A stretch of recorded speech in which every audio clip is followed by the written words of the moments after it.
boa tarde à nossa audiência, sejam muito bem-vindos a mais um episódio de Conexões e Negócios.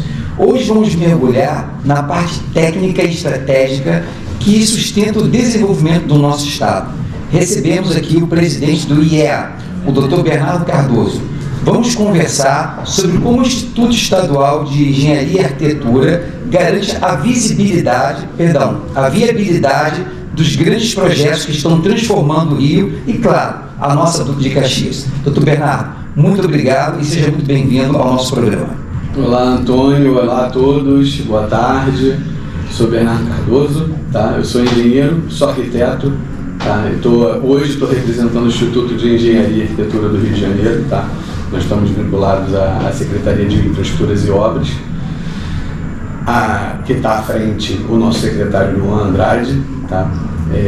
Nós somos um instituto que somos gestores da carreira de engenharia e arquitetura, tá? Então todos os nossos servidores que são formados nessas áreas vão parar dentro do instituto, tá? E a gente faz a gestão desses profissionais, a cessão deles para municípios, para órgãos estaduais e outros, tá? Então nós temos basicamente um pouco mais de 200 profissionais espalhados pelo Rio de Janeiro, todos eles desenvolvendo projetos, tá? Ajudando no desenvolvimento dos municípios, do estado, nas áreas de infraestrutura viária e diversos outros projetos. Dr. Bernardo, o IEA é referência em perícias, laudos e projetos. Como o Instituto atua para garantir que obras do Estado sejam executadas com o máximo de precisão técnica e economia de recursos públicos? Então, Antônio, lá a gente desenvolve, como eu te disse, a gente desenvolve todos os tipos de projetos. O que acontece no nosso dia a dia lá? Como é que a gente funciona? Tá? Os municípios e órgãos em geral, tá? Eles pedem apoio ao desenvolvimento de projeto, tá? Para aplicabilidade diversas. Então, os nossos profissionais, eles acabam dando um suporte técnico, tá?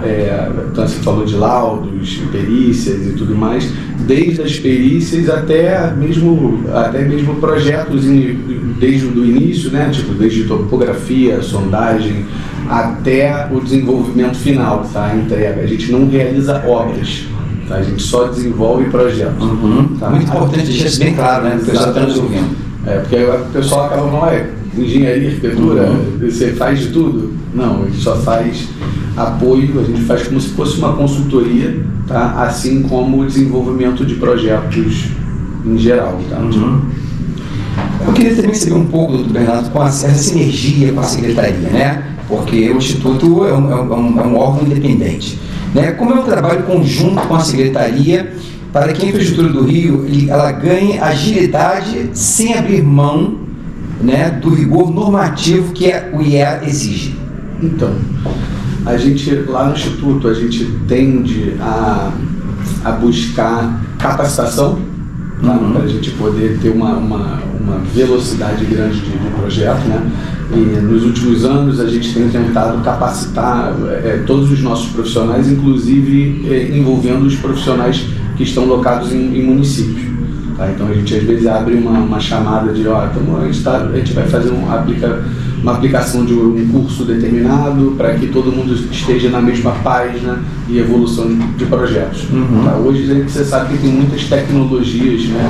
A gente está falando hoje de IA e aplicabilidade de ferramentas digitais diversas, né? Para a gente poder chegar ao desenvolvimento de um projeto mais adequado, cada vez mais adequado, né?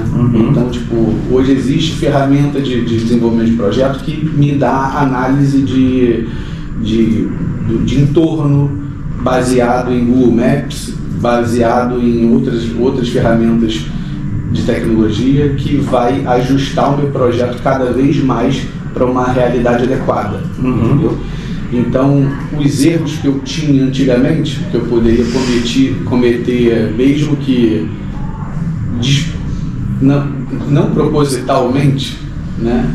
Hoje isso minimiza, entendeu? Eu consigo te entregar projetos que são mais adequados, um orçamento mais fechadinho, ele vai ser muito mais pontual. Olha, eu tenho certeza de que esse orçamento vai chegar o mais próximo da realidade, entendeu? Eu não tenho o superfaturamento de obras, entendeu? Eu consigo prever muito prazo, entendeu? Então, tipo, isso tudo dentro do Instituto a gente tem tentado aplicar, entendeu? E a gente, tipo, hoje lá no Instituto a gente vê que as necessidades que a gente tem hoje são muito mais tecnológicas do que qualquer outra coisa, né? A gente tenta no Instituto desenvolver projetos que são internos para poder a gente proporcionar essas ferramentas para os nossos servidores, a divulgação, o marketing da coisa toda também, tipo, como poder público, a gente não está habituado a fazer propaganda das nossas realizações, né? Quando eu entrei no Instituto, eu vi isso como um gap, tá? Tipo, isso não acontece. A gente fala muito da política hoje atual, que o político quer colocar asfalto porque está ali aos olhos do povo, né? A gente faz tanta coisa por trás para acontecer, né? E que o povo não tá vendo, né? Tipo, não está vendo as dificuldades, não está vendo uma porção de coisa, que não tem ideia do quanto foi sofrido para uma obra pública acontecer, né? Tipo, às vezes aqui em Duque de Caxias eu acredito que vocês passem pela mesma coisa, né? Tipo, eu tenho problemas lá no Instituto, vamos dizer, um exemplo. Eu tenho falta de ferramentas de software para projetos de engenharia. Você vai falar, pô, Bernardo, como é que pode, né, ser uma casa da engenharia, uma casa da arquitetura no estado e você não ter? Cara, eu não tenho. Tipo, eu tenho, tá? Sabe como é que mas eu não tenho o suficiente. Então, a gente como estado, a gente poderia estar muito mais avançado do que, entendeu? Tipo, em conversas assim, informais, tá? O pessoal das antigas, às vezes eu estou conversando com outros caras, antigamente, quem era a ponta da lança, quem era o cara que estava despontando tudo, que estava colocando, que era o mais avançado de todos, era o setor público, entendeu? E hoje esse papel se inverteu, hoje o setor privado está muito mais avançado do que o setor público. E não era para ser assim, né? Eu tento cavar lá dentro que a gente proporcione o máximo em eficiência, o máximo em habilidade, capacidade técnica, ter os recursos para que a gente não precise passar por essas situações de falta de alguma coisa, de ferramentas de desenvolvimento, entendeu? Então, lá dentro do Instituto, eu estou tentando transformar aquilo lá em uma ferramenta um escritório de projetos do Estado, entendeu? Que deveria acontecer, né? Tipo, a gente vê que essa situação toda da engenharia, da arquitetura no Estado está espalhada, né? Tipo, você vai num órgão, cada um tem o seu setor de engenharia, o setor de arquitetura, e, ao meu ver, isso deveria ser uma coisa mais pontual, uma coisa que tivesse em um lugar só, entendeu? Para que você colocasse todo o seu empenho de desenvolvimento, que a gente está falando de tecnologia, entendeu? A engenharia é o que desenvolve uma cidade, que desenvolve um país, entendeu? Deveria ter o esforço todo tá ali dentro, entendeu? Para a gente poder, você tem que aplica ali, naquilo dali, porque você vai desenvolver. Há pouco a gente estava falando dos problemas, né, dos municípios e tudo mais, chuvas que a gente tem que passar todo... Eu vou até entrar nesse tema, né, doutor? Se você me permitir, eu quero falar um pouco sobre o impacto, né, claro, que tem aqui em Duque de Caxias, na Baixada. Alguns desafios geotécnicos. Caxias possui áreas com solos complexos, como todos nós sabemos, né, grandes desafios de drenagens. Como o IEA contribui tecnicamente, por exemplo, para que essas soluções de engenharia na cidade sejam duradouras e seguras? Então, Antônio, eu vou até abordar essa sua pergunta um pouco, vou explodir ela um pouco, tá? Eu acho que não é nem o Instituto que poderia contribuir, é engenharia ou arquitetura que poderia contribuir, tá? Por quê? Que é o foco do Instituto. Exatamente. Na área como geral, se a gente levar isso como geral, como é que a engenharia poderia contribuir? Cara, primeiro de tudo, tá? Hoje a análise de desenvolvimento de projeto está muito avançada. Tá? Então a gente tem instrumentos que a gente pode aplicar que vão te dar soluções mais adequadas para cada área. Tá? Então, tipo, eu consigo analisar numa determinada área se ela ali chove muito, o índice de chuvas daquele determinado local, daquele ponto ali é muito grande. Para onde que essa chuva, onde essa água vai? Eu consigo analisar, entendeu? Então, com a aplicação de uma tecnologia adequada, eu vou conseguir minimizar cada vez mais. Isso existe. Entendeu? Então, para um projeto adequado para aquela área, eu vou conseguir minimizar cada vez mais, mas eu preciso de ferramentas específicas para isso. Existe. Entendeu? Por que eu não tenho? Entendeu? Então, tipo, não só a parte física, que você pode estar imaginando assim, olha só, mas e aí? O que você aplica para poder reduzir isso daí? Eu tenho uma porção de materiais ali que eu poderia falar, Antônio, se a gente deveria aplicar ali, olha, tem que ter uma drenagem superficial assim assado, eu teria que aplicar uma canalização assim que vai desembocar em tal lugar, o solo deveria ser dessa forma, mas eu quero aplicar asfalto ali, não, aplica tal coisa, vai ter métodos que vão minimizar, isso é a parte física. Sim. Mas o estudo é muito importante, entendeu? Então, tipo, quando a gente fala de projeto e impacto, vai começar desde do seu planejamento, entendeu? Tipo, eu consigo manipular isso? Consigo. A minha eficiência para minimizar esses problemas começa no próprio projeto, entendeu? O Instituto pode sim ajudar com projetos adequados, entendeu? Então, tipo, eu tenho muitos profissionais dentro do Instituto que podem contribuir para um projeto de excelência.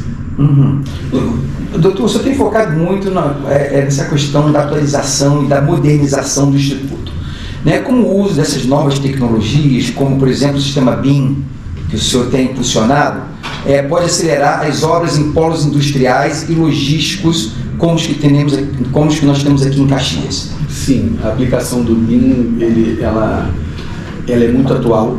Tá, é um método. Explica um pouquinho o método para o pessoal entender. O BIM é o Building Information Method. Tá? É uma inteligência de projeto. Sim. Tá? O que é isso? Antigamente a gente projetava na mão, né, do papel, rabiscando sua régua, seu compasso ali. E cada profissional em cada área ele ia contribuindo para um projeto de engenharia ou de arquitetura, né? O projeto de arquitetura ele precisa de um projeto elétrico, de eletricidade, precisa de um projeto de hidráulica, precisa de uma estrutura, cada um ia contribuindo com aquilo dali. Mas se eu estou trabalhando em papel, ou até no CAD, né? Essas informações elas estão desencontradas, né? Na verdade, se você tiver uma boa gestão de projeto, os erros vão minimizar cada vez mais. Mas não é isso que acontece na realidade. A gente, com o BIM, a gente está trabalhando dentro de uma plataforma integrada. Todas as áreas conseguem se comunicar e colocar informações ali, e essas informações não se perdem. Na verdade, a probabilidade de perda de informação é mínima. Tá? O que pode acontecer de erro com a aplicação do BIM? É uma má qualidade de projeto. Tá? Então, se eu botar um profissional ruim, seja com a aplicação de BIM ou não, vai sair um projeto ruim. Mas a tendência é que isso minimize. Tá? Se você colocar um profissional padrão, né, isso daí vai acontecer e você vai minimizar. A aplicação do BIM, além de tudo, vai te dar mais certeza em vários pontos de desenvolvimento de projeto, como orçamento, como cronograma e outras coisas. Então, tipo, frente a uma licitação, você colocar o projeto na rua, né? Tipo, eu tenho que pagar para alguém construir. Eu não posso pegar e você vai construir, eu tenho que colocar numa licitação. Aquilo ali, quanto mais certo tiver, melhor. Tanto para por orçamento, né? Tipo, eu estou chegando numa realidade de valores, uma realidade de quantidade de material aplicado e tudo mais.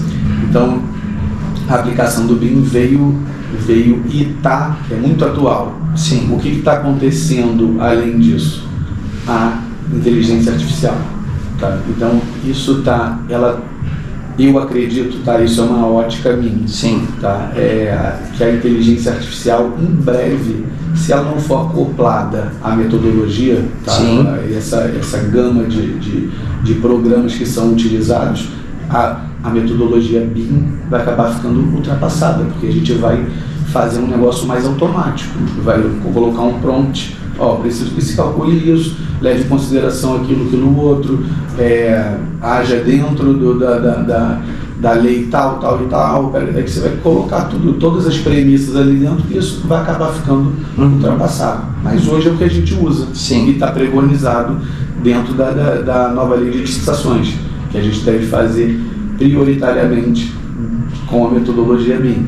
O Instituto também oferece, porque assim, claro que a tecnologia ela é muito importante, né? E está aí, é atual, mas assim, os profissionais, eu sei que vocês valorizam muito os profissionais que vocês têm hoje dentro do Instituto. Sim.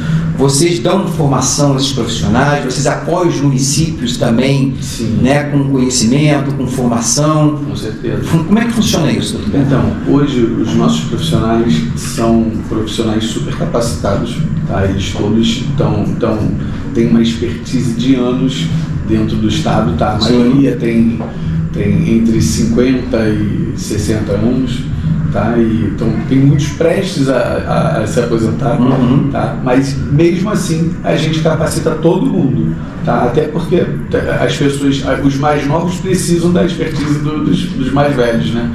Então anualmente a gente tem proposto seminários que são de compartilhamento de conhecimento. A gente faz essas pessoas que são mais experts nos assuntos, né, de determinados assuntos, passar essas informações para os mais novos, até a nível de orçamento, a nível de desenvolvimento de projeto, de gestão e diversas áreas.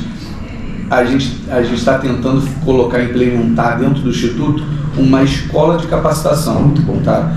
Onde a gente envolve desde os nossos servidores aos servidores municipais. Isso está começando a acontecer. Ótimo. E é uma das missões do Instituto.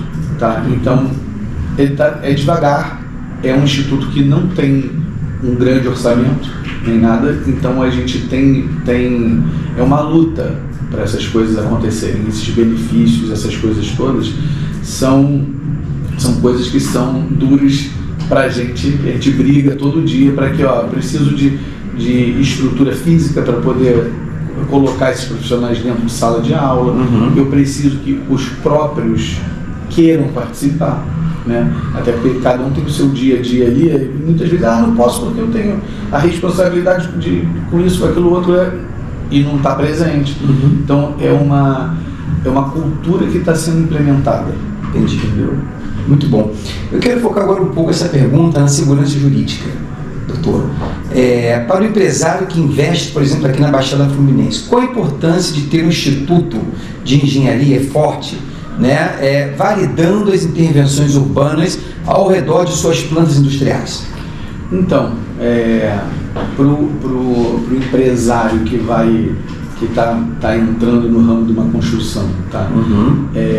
Você saber que dentro da lei está sendo pedido o desenvolvimento de projetos mais adequados, utilizando metodologias inteligentes, eu acho que isso já dá uma segurança, né? Que você sabe que sem a aplicação disso, você não sabe os profissionais que desenvolveram aquele projeto, mas dentro de uma metodologia inteligente, provavelmente seus projetos vão sair mais justos, né? Aplicando, até mesmo você vai dar mais transparência, tá? Isso depende de processo a processo, né? E a capacidade dos empresários de uma empresa particular pegar e analisar esses projetos, tá? Então, tipo, eu tô participando de uma licitação da construção de uma ponte e tal. cara, pede os arquivos para você ver se aquilo ali é viável ou não é viável. A análise de projetos para essa futura construção de uma ponte vai ser mais prática, entendeu? É diferente de que você participava antigamente, de estar ali no processo, faltou alguma coisa, não faltou alguma coisa. Os processos licitatórios de algum tempo para cá, eles estão se modernizando, entendeu? São virtuais, são pregões virtuais, são onde você pode ter uma comunicação mais aproximada com o órgão que está licitando, e as dúvidas de projeto que você está analisando ali, você consegue sanar de uma forma mais imediata. E a análise disso, até mesmo por meio de inteligência artificial, se tornou mais rápida. Né? Tipo, antigamente você estava lá, estava num processo físico, deixa eu ir lá consultar, se faltou uma página ou outra, você perdeu aquilo ali, aí entra num questionamento, aí o cara tem que voltar, aí deixa de participar. Então eu acho que cada vez mais você vai ter a segurança de um projeto mais viável. Doutor, eu estou recebendo aqui um comunicado da nossa equipe técnica aqui da Joint Agency, né, que a nossa audiência está acompanhando de perto esse bate-papo, e estão enviando mensagens aqui pelo YouTube, pelo nosso Instagram, alguns participantes querendo saber, né, de algumas informações. Flavinha, temos alguma pergunta para hoje? Temos sim. A Maria Antônia do Capivari está perguntando o seguinte: com essas chuvas, estamos com várias áreas alagadas. Como o IEA pode nos ajudar? Então, o IEA pode ajudar as áreas que estão sofrendo hoje com análise. Tá? A gente pode ajudar com uma equipe pontual em cada bairro desse, para ir fiscalizar, ver o que está acontecendo, qual é a melhor solução a ser aplicada. A gente já participou de algumas coisas como essa, tá, que eu estou propondo, mas pós-desastre. Sim. Tá? Então, choveu a beça, alagou, está todo mundo sofrendo. Cara, eu preciso fazer uma análise do que ocorreu lá, e se a gente tem que decretar, se a gente pode intervir junto à prefeitura pedindo uma emergência. Entendeu? Olha, você tem que decretar aqui estado de calamidade para a gente poder gerar processos emergenciais e tentar suprir aqui a necessidade dessa comunidade. Entendeu? Então, tipo, o IA pode ajudar fazendo fiscalizações. Sim. Tá? Até porque o objetivo do Instituto, além de fiscalização nesse ponto, tá? Não vou fiscalizar uma obra construída, que isso é função de outros órgãos estaduais. Eu posso fiscalizar para propor projeto, entendeu? Então eu consigo propor melhoria, eu consigo escutar a necessidade de uma comunidade para propor um projeto e ser apresentado dentro de uma prefeitura. Entendeu? Essa é a colaboração que a gente pode dar. Muito bom. Tem mais uma pergunta, Flavinha? Temos sim. O Davi da Pauliceia perguntou o seguinte: como o IEA pode trazer mais inclusão e acessibilidade para as pessoas com deficiência? Legal. Legal. Então, Davi, o Instituto quando eu estiver interagindo com o município, isso tem que vir, primeiramente, é um pedido do município do Estado. Tá? Então, eu vou manter uma conversa oficial por intermédio de um termo de cooperação técnica. Sim. Tá? Então, a prefeitura vai provocar. Na verdade, essa provocação da população, eles até podem chegar para o Estado. Sim. Tá? Mas toda a intervenção que eu tiver feito provavelmente vai vir numa comunicação entre prefeitura e Estado. Entendeu? Eu posso sim, eu estou desenvolvendo aqui a necessidade que eu captei da população, e eu vou apresentar diretamente à prefeitura, isso não tem problema nenhum. Tá? Acessibilidade, essas proposições de infraestrutura urbana e tudo mais, eu consigo propor com projeto. A gente tem o nosso quadro técnico lá de arquitetos, de engenheiros civis, urbanistas, geólogos, geógrafos, eu tenho diversas áreas. Multidisciplinar, o grupo. Exatamente. Então eu consigo propor lá dentro projetos de intervenções municipais que eu vou prever essa inclusão de acessibilidade. É uma pauta muito extensa, né? Sim, a acessibilidade é muito extensa. Se a gente pensar em questão de infraestrutura urbana, falta em todo lugar. Uhum. Né? Agora, vou pensar num prédio público, muitos deles não têm acessibilidade. Né? Então a gente tem que ver ponto a ponto, ver qual é esse tipo de necessidade que eles estão, que a população precisa. Eu acho que inicialmente é uma coisa da infraestrutura ali, a primeira que a gente tem contato, né? O asfalto, são as calçadas. Eu acho que tem que ter um programa. Isso aí não vai ser uma coisa pontual, talvez tenha que ser um programa de Estado, entendeu? Para que a gente tenha, eu estou vendo a necessidade do Duque de Caxias, está me provocando. Eu preciso propor uma intervenção no município. Isso depois explodir e ir para outros municípios também, que a gente sabe que tem necessidade. Tem carência de tudo, né? A gente tem carência de asfalto. Sim. Né? Todo mundo deveria ter acesso ao saneamento básico, não temos. Iluminação pública, não tem. A gente precisa ir ponto a ponto vendo, mas realmente é uma questão muito importante. Doutor, então, eu até gostaria de deixar mais algumas perguntas, mas como a gente está já com o tempo um pouco corrido, eu não quero ocupar muito do seu tempo, e tem um quadro que eu gosto muito de fazer, que é o nosso momento ping-pong, né? Com foco em gestão técnica. Vou fazer uma pergunta, o senhor responde de uma forma curta. Engenharia de projetos ou fiscalização? O que exige mais atenção hoje? Olha, a fiscalização é um ponto complicado, tá? Porque a gente vê, às vezes, muitos dos construtores, as construtoras que estão participando ou elaborando projetos, às vezes avançam demais e até mesmo achando que está fazendo um benefício, e a fiscalização às vezes fica aquém a gestão de projetos também. Tá? Hoje a gente tem, óbvio que os projetos em geral são melhores, trazem mais benefícios do que malefícios. Tá? E como a gente tem profissionais excelentes, né, tanto em os municípios quanto no estado, eu acho que o projeto acaba saindo de forma ok, tá? Ainda mais com a aplicação dessas novas tecnologias que a gente tem conversado, eu acho que sai ok. Aí tem muitos ajustes que são feitos no decorrer do caminho, né? A gente está andando com o carro e trocando a roda ao mesmo tempo, mas a fiscalização é uma coisa bem importante. Bem importante, né? Uma inovação tecnológica que o senhor trouxe, por exemplo, o IA. O IA, eu acho que a metodologia BIM foi foi acho que o ponto alto da escada lá no IA. Até porque quando eu cheguei, o pessoal, os nossos técnicos tinham uma infraestrutura muito precária. Depois a gente foi aprimorando, não é excelente hoje. Tá? A gente às vezes está falando, a audiência pode falar, mas deve ser uma coisa super tecnológica. Nada.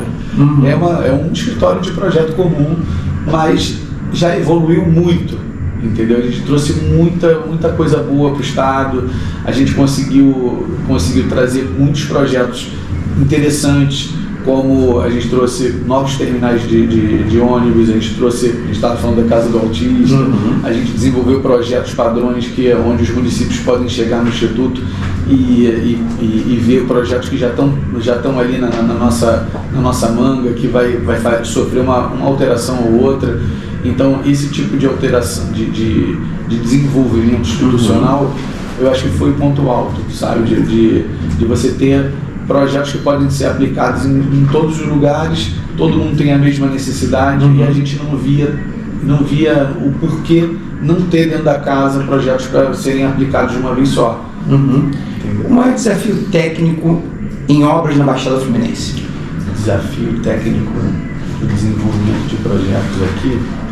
Olha, na sua percepção. Eu acho que, então, a gente viu alguns problemas Isso já tem tempo assim que sanou, tá? Projetos grandiosos como pontes e tudo mais, vira e mexe a gente tem algum problema, tá? Porque a gente acha no meio do caminho, você acaba encontrando uma pedra, tá? E aí você, isso aqui eu não computei aqui no desenvolvimento do meu projeto. Isso não só aqui, tá? Em qualquer lugar. Às vezes você já está com tudo na rua, tá com caminhão, tá com todo mundo trabalhando e você vê aquele problema na hora. Olha, eu não levei em consideração aqui, passou despercebido que aqui tinha uma tubulação enorme de não sei o que.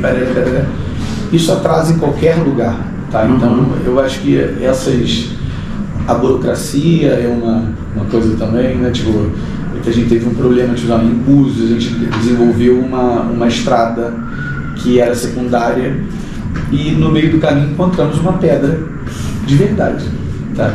E essa pedra era uma pedra tombada, que era de fundação, não sei o que, do índio, do fulaninho, não sei o que lá, cara, aquilo ficou, a gente teve que parar as obras e cancelar a obra, a realização daquela estrada, porque não tinha levado em consideração aquela pedra, entendeu? E aí teve que alterar o traçado, muda cronograma, muda o mexe com tudo. Então esse tipo de fator influencia em qualquer lugar, não é só aqui. Sim. Qualidade ou prazo? Como é, por exemplo, equilibra essa balança? Isso é, se você encontrar, você sempre fala, porque a gente preza muito a qualidade, até porque é uma obra pública, né? E a qualidade vem sempre primeiro, porque são obras definitivas, né? São obras que vão ficar 50, 60 anos, até mais do que isso, construído, e prazo não vai ser talvez o que vai ser tão considerado assim. É considerado pela política, né, Antônio? Então, a gente sabe que os políticos vão ficar inicialmente 4 anos. Todo mundo quer ver o que você está criando realizado. Né? Então, o prazo é relevante para essa questão. A qualidade para a gente que é técnico é a primeira, vem em primeiro lugar. Entendeu? Doutor, maravilhoso o nosso papo, né? Foi uma aula aqui de gestão técnica para toda a nossa audiência. É gratificante ver como o Rio, né, conta com um corpo de engenharia e arquitetura tão qualificado para planejar o nosso crescimento. Sucesso aí à frente do Instituto, e as portas de conexões e negócios estão sempre abertas para o senhor. Muito obrigado, agradecemos a nossa audiência e seja sempre bem-vindo. Obrigado, Antônio. Obrigado pelo convite, obrigado pelo espaço. E vocês estão de parabéns, um espaço muito legal e que está aberto a todos, né, pelo que a gente vem conversando. O nosso podcast traz informação, traz conexões, traz negócios, evolução. A nossa evolução na minha área, pelo menos, é isso, é trazer colocar para fora, proporcionar o marketing, proporcionar propaganda, divulgação. Entendeu? No Estado não existe isso, né? Então a gente está tentando trazer cada vez mais a informação do que a gente está fazendo dentro. É uma coisa difícil, mas está acontecendo devagarzinho, e quanto mais profissionais excelentes, né, na nossa área de engenharia, de arquitetura e tudo, a gente vê a nossa comunidade, o nosso estado, o nosso município avançar cada vez mais rápido num ritmo mais de foguete. Né? Uma coisa mais que os políticos que estão nas cadeiras vão conseguir ver acontecer, com essa aplicação das ferramentas e tudo mais. Agradeço para você, agradeço a todos que estão nos assistindo também. O prazer é todo nosso. O Conexões e Negócios é exatamente para isso. É um espaço democrático, é um espaço público, onde todos podem, né, cooperar conosco e colaborar e trazer tanto conhecimento pertinente e esclarecer tantas dúvidas, né, em vários temas para a nossa população. Mais uma vez, muito obrigado pela sua presença, é uma honra tê-lo aqui conosco. Obrigado, Antônio, valeu.